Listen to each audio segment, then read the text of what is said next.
ఇప్పటివరకు మీరు ఎన్ని వెజినోప్లాస్టీ చేయడం జరిగింది? ఎన్ని హైమెనోప్లాస్టీ చేయడం జరిగింది?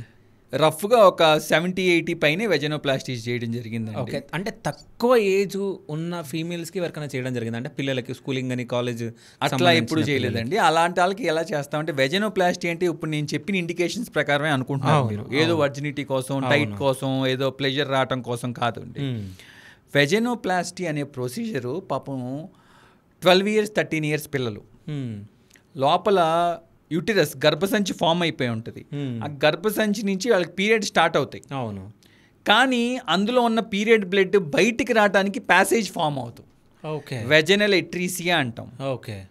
కొంతమందికి ఏంటి వెజనల్ ఆ పాసేజ్ ఫామ్ అయిపోయి మధ్యలో ఒక బ్యాండ్ లాగా ఒక అంటే డ్యామ్కి ఒక వాల్ ఉన్నట్టు ఒక వాల్ లాగా ఫామ్ అయిపోయి ఉంటుంది. సెప్టమ్ ఫామ్ అయిపోతుంది. ఓకే. దానివల్ల పీరియడ్స్ రావు. సో ఇలాంటప్పుడు ఏంటంటే మనం సర్జికల్గా ఆ ప్యాసేజ్ని క్రియేట్ చేస్తాం.